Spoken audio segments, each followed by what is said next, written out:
La première constatation, c'est une citation qui n'est pas tout à fait récente, mais qui est de plus en plus d'actualité, et qui dit que l'atmosphère est la plus mauvaise partie d'un instrument. Donc, je crois que c'est Danjon qui avait dit ça dans les années 20. Et le point sur cette diapositive, c'est qu'en fait, il y a plusieurs raisons pour lesquelles l'atmosphère est très gênante en astronomie. D'une part, vers les courtes longueurs d'onde, on est confronté à la turbulence atmosphérique qui dégrade la qualité des images. Cette dégradation est d'autant moins gênante qu'on augmente vers les grandes longueurs d'onde. Mais à ce moment-là, on se heurte à une autre limite fondamentale au fur et à mesure que l'on va dans l'infrarouge plus lointain, qui est l'émission thermique du fond du ciel et ces fluctuations qui vont introduire donc un bruit de détection fondamental. Donc finalement, l'astronome infrarougiste et haute résolution se trouve finalement coincé entre le marteau de la turbulence et puis l'enclume du fond thermique. Et il essaie de se faufiler un chemin là-dedans. Et donc ce chemin est d'autant plus, dépend considérablement des sites. Attention. Alors, donc rapidement, on en est venu à établir donc des facteurs de qualité pour l'astronomie cohérente. Donc ça, ce sont des choses qui sont établies depuis longtemps. Ce qui compte en astronomie cohérente, c'est-à-dire aussi bien optique adaptative qu'interférométrie, c'est le nombre de photons que l'on trouve dans le volume de cohérence, donc qui est défini par la taille d'une cellule de Seeing multipliée par le trajet parcouru pendant les photons dans le temps de cohérence de l'atmosphère. C'est quelque chose qui est proportionnel au cube du R0, du facteur de Fried. Et en fait, le deuxième paramètre qui est tout aussi important, c'est ce qu'on pourrait appeler l'hypervolume de cohérence, qui lui introduit l'angle d'isoplanétisme sur lequel on va pouvoir cophaser les ouvertures. Et ça, évidemment, comme cet angle-là est proportionnel à R0 sur la hauteur caractéristique des zones turbulentes, on arrive à un hypervolume qui est proportionnel à R0 puissance 5, c'est-à-dire lambda puissance 6. Donc c'est quelque chose qui dépend d'une part de manière considérable du R0, ce qui veut dire que c'est vraiment ça le critère fondamental. Je crois que ce R0 puissance 5, ça avait été établi par Jacques Beckers d'ailleurs pour la recherche des sites, à l'époque de la recherche des sites pour le VLT. Donc c'est vraiment un critère considérable. Et le lambda puissance 6, la raideur de cette pente signifie qu'il y a vraiment deux régimes. Il y a un régime où on est en mode complètement cohérent, c'est-à-dire où on va être capable de cophaser le ciel, et puis un régime où on est en mode incohérent, où en général on est incapable de cophaser le ciel, sauf si la source est suffisamment lumineuse, et le régime intermédiaire est relativement étroit. Bon, j'abandonne avec cette télécommande. Donc ça c'est pour dire que la quête de la haute résolution angulaire au sol, c'est d'abord et avant tout la quête du meilleur site possible. Il est clair que quel que soit l'interféromètre que l'on va construire ou l'optique adaptative, ça ne vaudra que ce que vaut le site. Et ça c'est quelque chose qui a été réalisé depuis longtemps, puisque finalement c'était une des raisons pour lesquelles les gens étaient allés au pic du Midi, puis à Paranal, mais ça prend une importance accrue. Donc c'est dans ce contexte-là que sont étudiés les sites antarctiques. Donc rapidement une cartographie du continent antarctique qui est recouvert pour la plus grande partie par un glacier, et les sites les plus intéressants se trouvent au centre du continent. On a du mal à voir sur donc ce qu'on appelle les dômes, qui sont en fait les points culminants de ces glaciers, et puis ici, le pôle sud qui est sur une des pentes du glacier. Alors un site d'intérêt particulier, c'est le dôme qu'on appelle dôme C, qui n'est pas le point le plus élevé, mais qui est un maximum local d'altitude, sur lequel se trouve une station franco-italienne qui est construite et qui est en cours de premier hivernage, avec 15 personnes qui passent l'hiver là-bas, et des moyens de caractérisation du site qui sont installés là-bas. Alors, ce qui caractérise l'atmosphère du haut plateau antarctique, c'est évidemment la température. Il fait froid, très froid. Typiquement, l'hiver, on a des températures qui peuvent atteindre 200 à 220 Kelvin.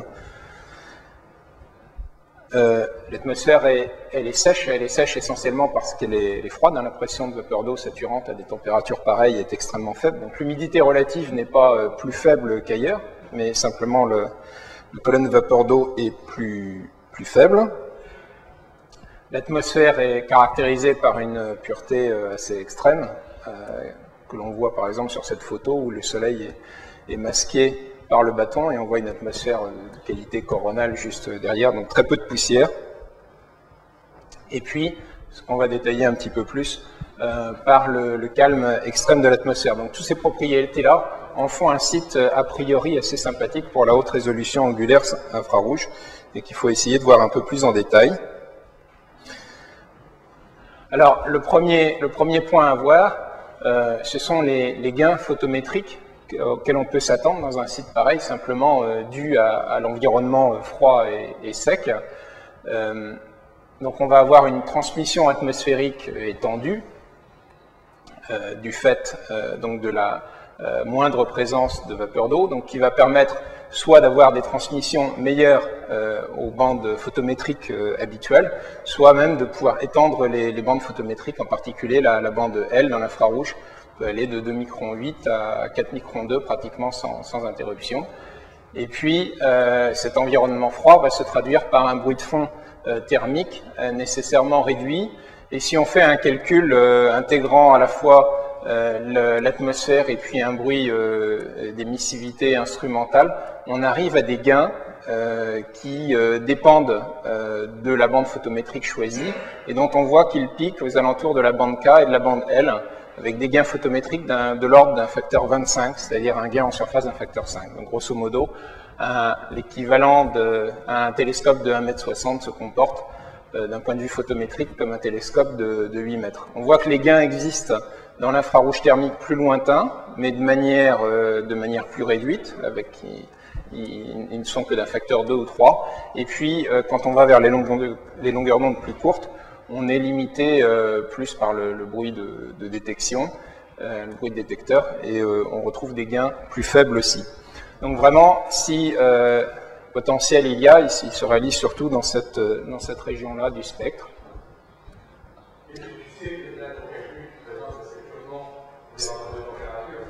C'est purement photométrique et c'est purement sur la température.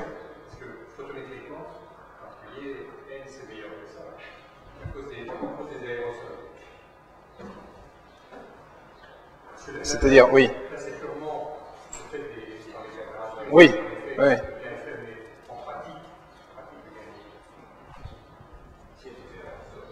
S'il y a des non, s'il n'y a pas d'aérosol. S'il n'y a pas d'aérosol. Mais c'est pas encore quelque chose qui est tout à fait établi, c'est la présence d'aérosols ou pas.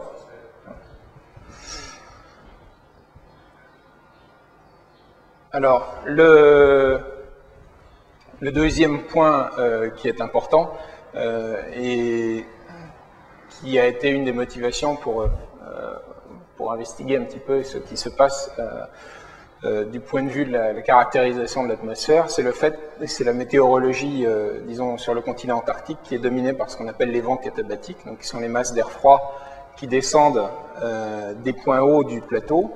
Et donc, quand on est situé sur un de ces points hauts, on peut anticiper des vents locaux qui sont relativement faibles.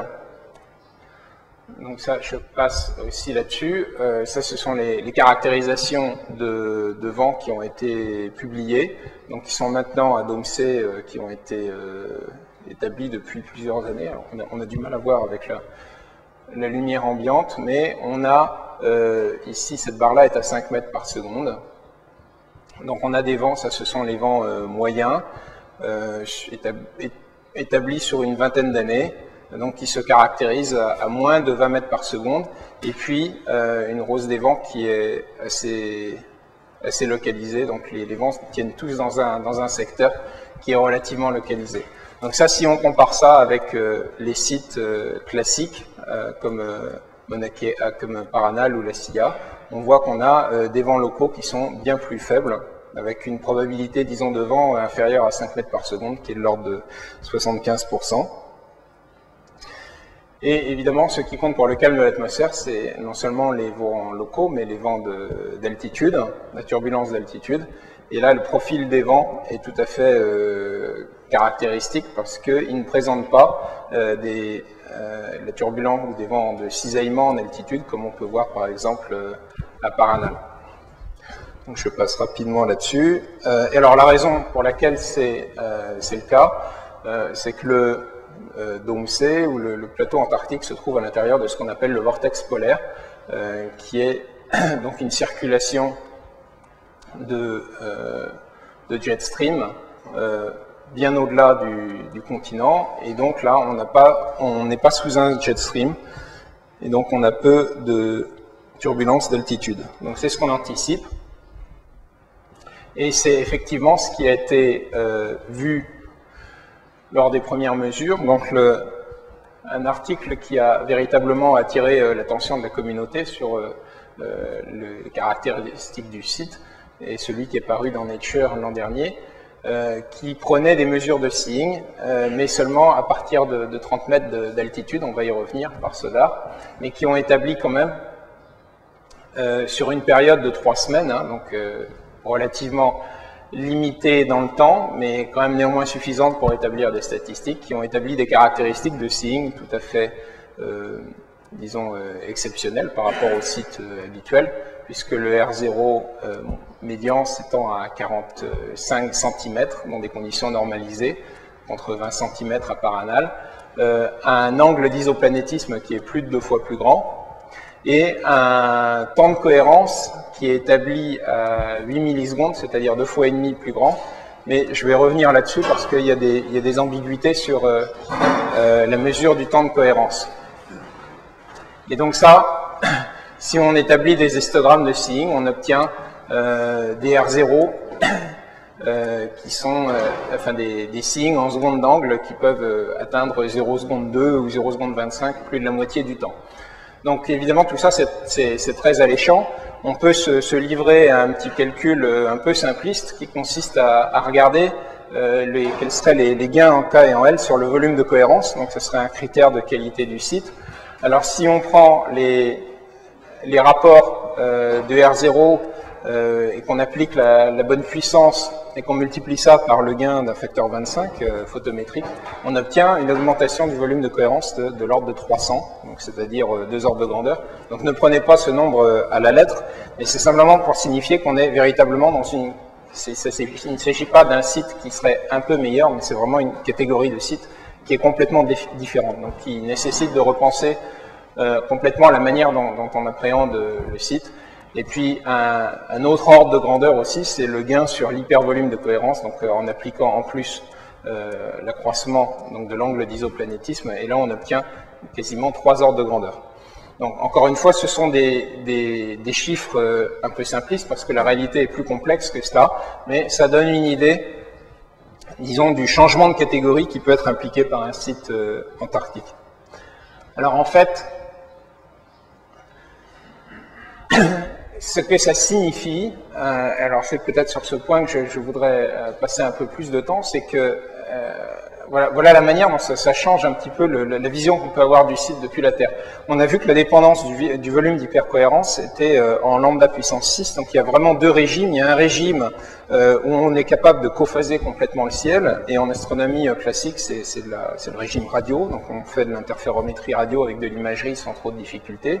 Et puis un régime où on va être en général incapable de cophaser, sauf si la source de référence est assez brillante, et là c'est le régime de l'optique. Et puis il y a une frontière qui sur les sites tempérés se trouve à peu près aux alentours de 10 microns. Cette frontière elle est relativement abrupte du fait de la dépendance à la puissance 6 de la longueur d'onde. Et elle fait que, pratiquement, disons sur un site tempéré, on arrive à cophaser un réseau aux alentours de, peut-être, à 2 microns, on a une couverture du ciel réduite, à 10 microns, on peut espérer avoir une couverture du ciel assez importante. Cependant, 10 microns, c'est exactement le seuil d'une bande d'absorption de l'atmosphère. Et donc on ne profite pas nécessairement en interférométrie optique de ce potentiel parce qu'on est au seuil de la bande d'absorption ici. Alors le fait de déplacer tous les paramètres qu'on a vus auparavant, va déplacer cette frontière. Alors, ça reste à quantifier, mais l'espoir, c'est qu'on peut la déplacer dans une zone qui est en deçà d'une zone de transparence de l'atmosphère. Donc ça signifie que dans cette zone-là, on pourra travailler de la même manière qu'on travaille en radio. Donc il ne s'agit pas vraiment d'un site meilleur, c'est que c'est un site qui permettrait pour l'imagerie infrarouge de repenser complètement la manière dont on fait des interféromètres. Et même chose pour l'optique adaptative. Donc ça, c'est un premier point. Alors, c'est ce qu'on peut rêver, bien sûr. Par contre, rien n'est encore garanti parce que il y a plusieurs questions qui sont en suspense, notamment quelle est la variation saisonnière des caractéristiques du signe. Pour l'instant, les seules données qui sont publiées ont couvert une période de 3 semaines et qui en plus ne correspondaient pas à des mesures de signe direct, c'était des mesures sonores et qui se produisaient au-dessus de 30 mètres, donc au-dessus de la couche limite telle qu'elle est anticipée. Il faut voir qu'il y a vraiment plusieurs régimes sur un site comme Domsée. Il y a, disons, l'été, où le soleil est en permanence au-dessus de l'horizon. Donc là, le signe est relativement bien caractérisé pendant cette période-là. Il y a la nuit, où le soleil est en dessous, mais il y a aussi 2 crépuscules qui sont relativement longs et qui durent plusieurs semaines, voire même 2 mois. Donc là, il y a un régime qui est encore mal compris, puisque l'atmosphère va être tantôt chauffée par le soleil et tantôt pas chauffée. Donc là, il faut être capable de pouvoir connaître les caractéristiques. Donc ça, on en saura plus à la fin de l'année, à la fin du premier hivernage. La deuxième question importante qui se pose, c'est celle de la couche limite. Quelle est sa hauteur? On suppose que le gros de la turbulence se trouve probablement dans la couche limite. Quelle est sa hauteur? S'agit-il de 10 mètres ou de 100 mètres? Et quelles sont surtout les variations de cette hauteur? Et puis une question auxiliaire, c'est quelle est la variation donc, temporelle de la hauteur de la couche limite et quelle est aussi la variation spatiale sur le plateau antarctique? Est-ce qu'on peut espérer qu'en allant sur un site plus élevé, peut-être à Dôme A par exemple, on aura une couche limite moins haute?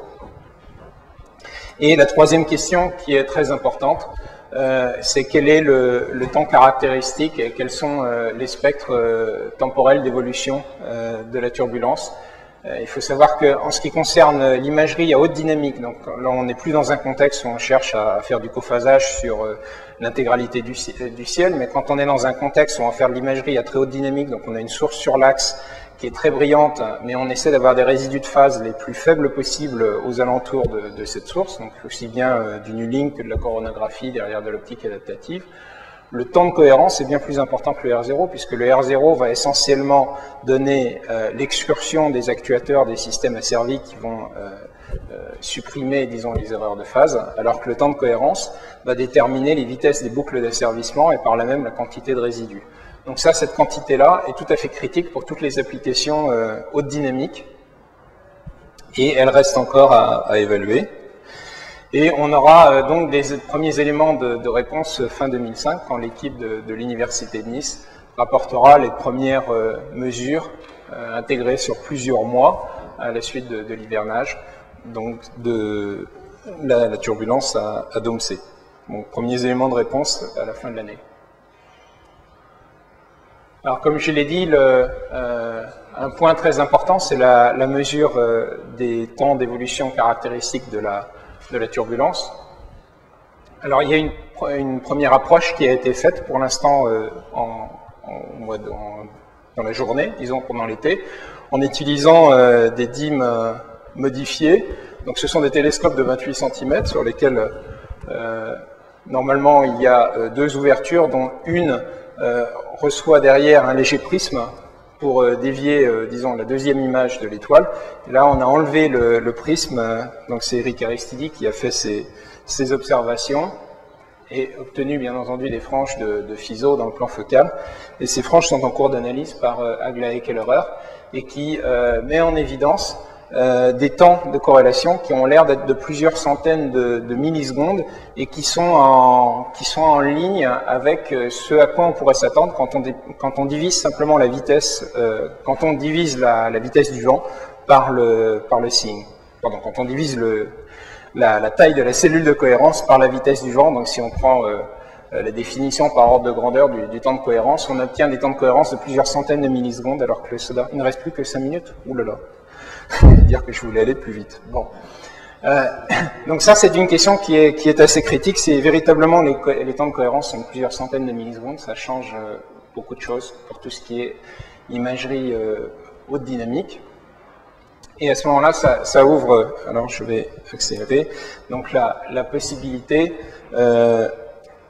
d'investiguer donc les applications haute dynamique et de repenser peut-être la connexion avec Darwin. Donc Darwin, c'est le projet de détection d'exotères depuis l'espace, sur l'idée que ce qui peut être fait depuis le sol doit être fait depuis le sol. Et si on a moyen, depuis DOMSEI, au moins de donner une liste de sources à Darwin, on soulagerait cette mission de toute la partie relevée, qui est opérationnellement très complexe, et qui est finalement un des points les plus lourds pour la mission Darwin, et ça permettrait à Darwin de se concentrer sur la partie caractérisation, donc des exotères, sur la base d'une liste préétablie. Donc ça signifie il y a une articulation possible importante.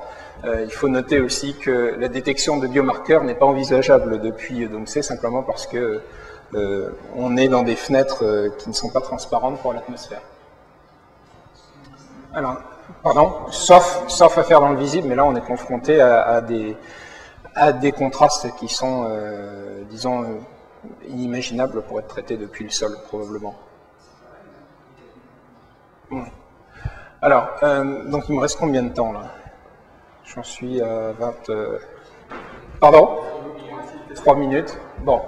Alors je voulais parler rapidement des précurseurs. Il y avait deux stratégies possibles. Alors bon, évidemment c'est disons un interféromètre ou un système, hein. Ça pourrait être une optique adaptative derrière un grand télescope qui soit capable de faire la détection d'exotères ou de zodie à un niveau faible. C'est un projet majeur qui ne peut pas être lancé sans avoir véritablement caractérisé le site et même la manière de l'opérer.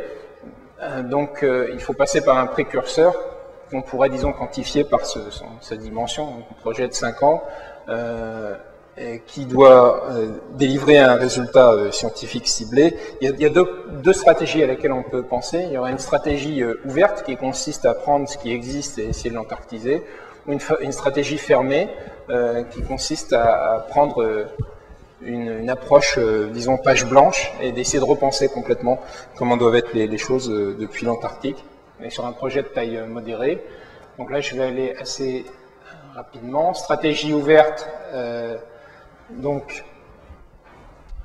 consisterait à récupérer des télescopes ou des collecteurs existants, et puis finalement assembler des éléments qu'on aurait par la suite antarctisés. Alors on peut trouver une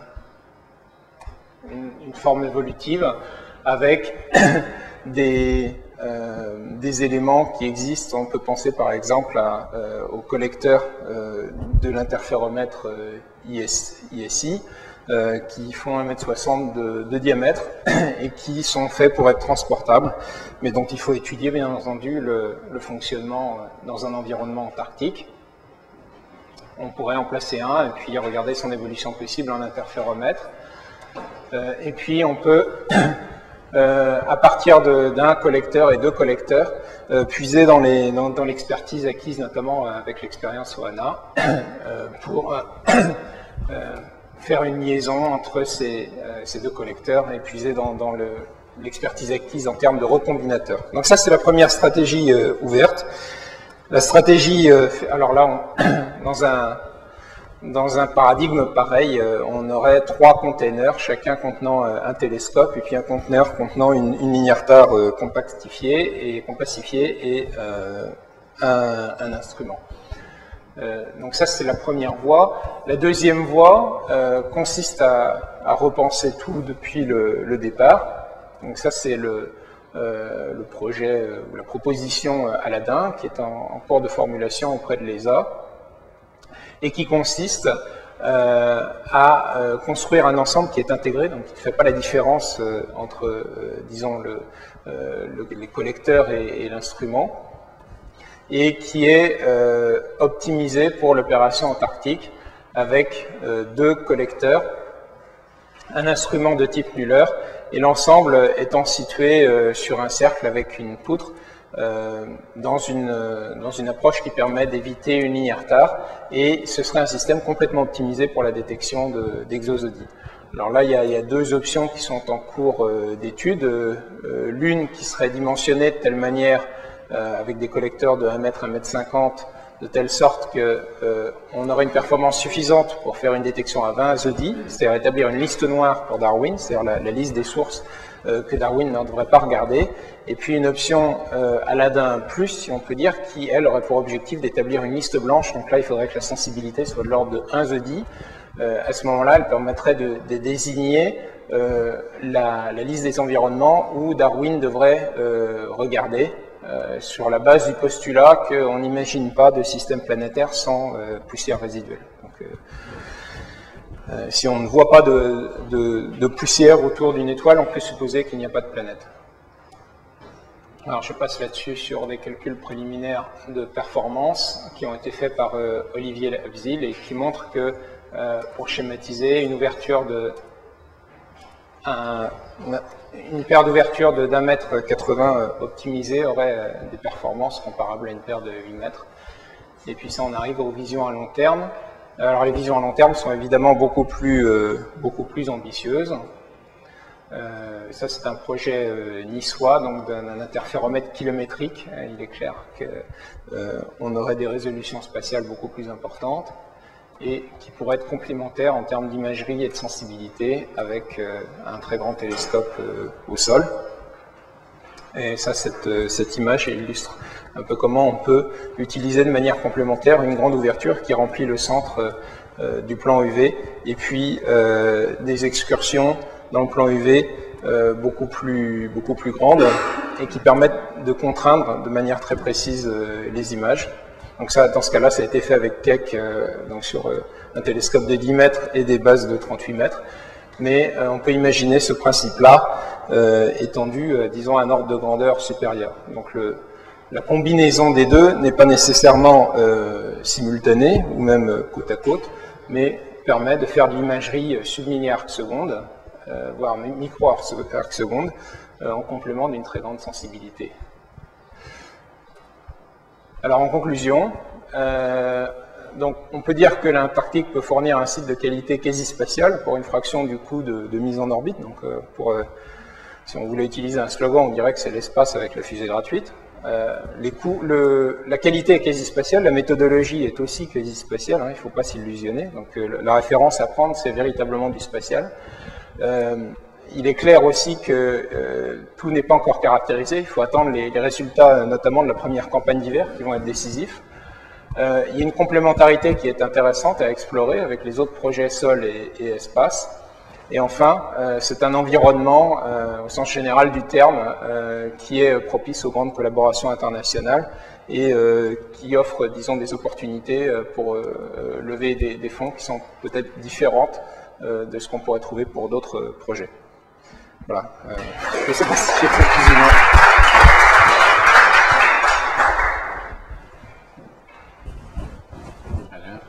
Oui. Tu dis qu'un système planétaire sans zodie. En fait, moi je dirais plutôt que tu peux pas imaginer un système planétaire qui n'a pas de planète géante, qui ne donne pas de zodie. Tu supprimes Jupiter et Saturne, enfin Jupiter même essentiellement. Tu as une planète à la place des astéroïdes, et il n'y a pas de poussière qui se balade partout. Il n'y a pas de collision majeure entre les planètes. Tu vois ce que je veux dire? Je crois que c'est vraiment la présence de Jupiter qui a empêché la planète de se former, donc il y a plein de petits corps qui collisionnent, etc. Ils renouvellent la poussière régulièrement. Il y a les comètes aussi. Ah, il y a les comètes, c'est vrai. Ouais. Lesquelles comètes ont été éjectées par Jupiter? Enfin non, c'est pas vrai. Elles sont injectées par Jupiter. Elles sont injectées par Jupiter. Donc à nouveau, si tu n'avais pas de planète géante, tu aurais des comètes qui viendraient au niveau de la Terre? Pourquoi?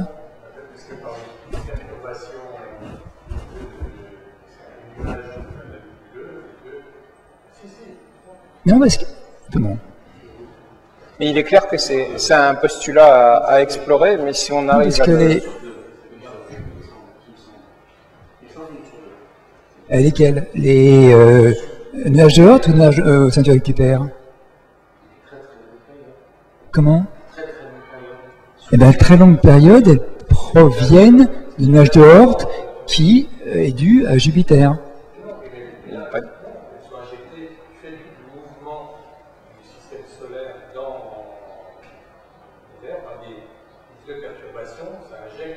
Oui, sauf qu'il n'y aurait pas de nuage de Oort sans Jupiter.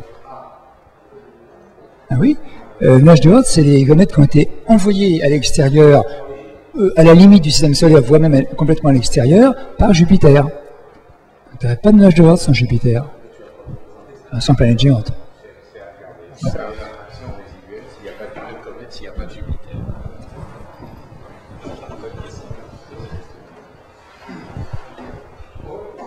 Juste là, sur donc le début de la mission, j'ai pas suivi les derniers. Enfin, ils ont commencé à avoir des mesures maintenant de signes. Oui. Tu sais ce que. Oui, mais je crois qu'ils feront la présentation des mesures de signes à la fin de l'année. Ils préfèrent consolider les résultats avant d'en parler de manière ouverte.